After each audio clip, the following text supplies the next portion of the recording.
चलिए अब क्या करते हैं, अलग टाइप के क्वेश्चन सॉल्व करते हैं। यानी कि चलिए हम अगर इस तरह के क्वेश्चन आ जाएंगे एग्जाम में तो किस तरह सॉल्व करेंगे। चलिए क्वेश्चन दिया हुआ is -150 a term of A P और a term of A P 11, 8, 5, 2, that is question 1।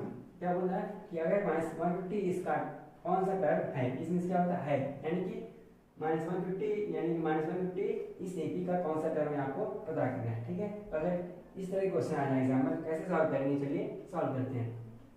तो हम क्या करेंगे, मान लेंगे कि ये जो है -150 इस ए पी का nth टर्म है। ये तो दिया नहीं कि इस ए पी का कौन सा टर्म है, तो मान लेंगे कि -150 क्या है, इस ए पी का nth टर्म है। nth टर्म मानकर इस क्वेश्चन को सॉल्व करेंगे। ठीक है, तो सबसे पहले ये भी लिखेंगे गिवन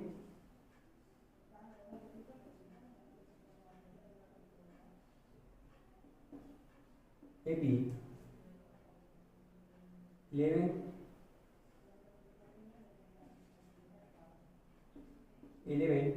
8, 5, 2। ठीक है, ये भी आपका दिया हुआ है। आप क्या करेंगे, हम क्या करेंगे, जो आपको आपको दिखाना कि इस एपी का पूछा है कि -150 इस एपी का कोई टर्म है कि नहीं। हम क्या करेंगे, मान लेंगे कि ये जो है लेट -150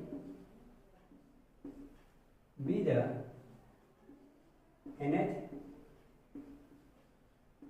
टर्म ऑफ एपी। क्या करेंगे, हम मान लेंगे कि -150 क्या इस एपी का nth टर्म है। क्या हो जाएगा, tn इक्वल टू क्या हो जाएगा, -150 हो जाएगा। tn इक्वल टू क्या हो जाएगा, -150 हो जाएगा। अब tn का फॉर्मूला क्या होता है, a plus n-1 into D equal to क्या हो जाएगा, -150।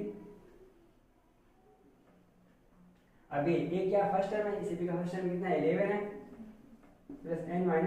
n की प्लस पे n ही रहने देंगे क्योंकि कौन सा टर्म है आपको पता नहीं है, तो n की प्लस पे n ही रहने देंगे। और डी क्या दिया हुआ है, डी कैसे पता करते हैं, सेकंड टर्म में से फर्स्ट टर्म को माइनस करते हैं। सेकंड टर्म कितना दिया हुआ है 8, फर्स्ट टर्म कितना दिया हुआ है 11, तो सेकंड टर्म में से फर्स्ट टर्म को माइनस करेंगे, क्या आएगा 8 - 11 यानी कि -3। तो -3 आएगा इक्वल टू क्या आ जाएगा, -150।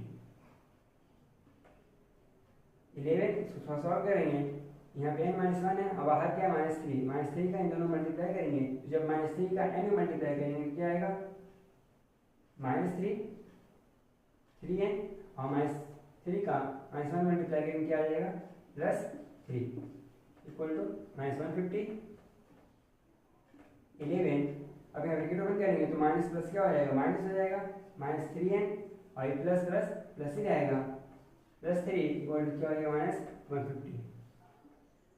ठीक है, अब क्या करेंगे, नंबर को सॉल्व करेंगे एक तरफ और लेटर को एक तरफ। यहाँ ये दोनों नंबर वाले हैं तो क्या हो जाएगा, ये भी प्लस में ये भी प्लस में दोनों जुड़ जाएंगे, क्या हो जाएगा 14 - 3n इक्वल टू -150। अब ये दोनों नंबर है तो नंबर को एक तरफ कर दीजिए, यानी कि इसको इधर भेज दीजिए, चाहे इसको इधर भेज दीजिए, इसको इधर भेज दीजिए। हम क्या करेंगे, इसको इधर भेज देंगे तो 14 पहले से था, ये इधर से इधर आएगा तो इसका साइन माइनस में है, इधर आएगा तो क्या हो जाएगा, प्लस में हो जाएगा। हम क्या करें, नंबर को एक तरफ और लेटर को एक तरफ, नंबर को हमने एक तरफ कर दिया और लेटर को एक तरफ कर दिया। दोनों नंबर देखिए एक तरफ हो गया, लेटर वाला एक तरफ हो गया। ठीक है, हम क्या कोशिश क्या करते हैं कि माइनस वाले को प्लस वाला बनाने, और जितने माइनस वाले हैं उसको कोशिश करेंगे कि प्लस वाला बन जाए तो बना लेंगे। ठीक है, तो दोनों को इधर, इसको इधर भेज दें तो प्लस वाला बन गया, इसको इधर भेज देंगे तो ये भी प्लस वाला बन जाएगा। तो जब इसको इधर भेजेंगे तो क्या आएगा, 14 + 150 इक्वल टू क्या आ जाएगा, 3n। स्क्वायर करेंगे क्या आएगा, 164 इक्वल टू 3n। ठीक है, अब यहाँ से n की वैल्यू निकालेंगे तो क्या करेंगे, यहाँ से n की वैल्यू निकालनी पड़ेगी तो मुझे पता चलेगा कौन सा टर्म है। क्या करेंगे, दोनों तरफ 3 से डिवाइड करेंगे, क्या आएगा, n equal to 164/3 164/3 n equal to क्या आ जाएगा, n इक्वल टू क्या आ जाएगा, इसमें इससे डिवाइड करेंगे क्या आएगा, 3 5 15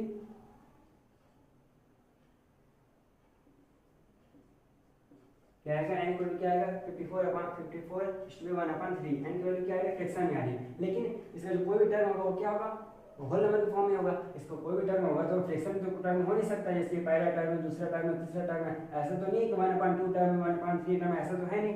तो क्या आ रही है, n की वैल्यू क्या आ रही है, फ्रैक्शन में आ रही है। इसका मतलब क्या हुआ कि जो -150 है इस एपी का कोई भी टर्म नहीं होगा। अगर n वैल्यू फ्रैक्शन में आ जाएगी तो क्या होगा, जो टर्म हम पूछ रहा है कि इस एपी का टर्म एक नई टर्म है, तो क्या होगा, उस एपी का टर्म नहीं होगा। कब, जब n की वैल्यू फ्रैक्शन में आ जाएगी। अगर n की वैल्यू फ्रैक्शन में नहीं आएगी, कोई जैसे n की वैल्यू अगर 54 आ जाती तो ये इसका टर्म होता। n की वैल्यू फ्रैक्शन में आ रही है, इससे क्या हो जाएगा, है -150 is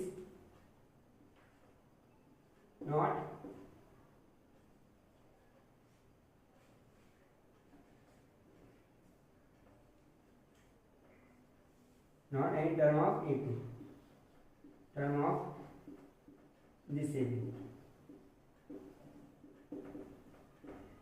ये हो गया आंसर, ठीक है। तो इस तरह के क्वेश्चन अगर एग्जाम में आ रहा है तो इस तरह करेंगे, ठीक है। चलिए अब आगे अगले तरह के क्वेश्चन सॉल्व करते हैं, ठीक है।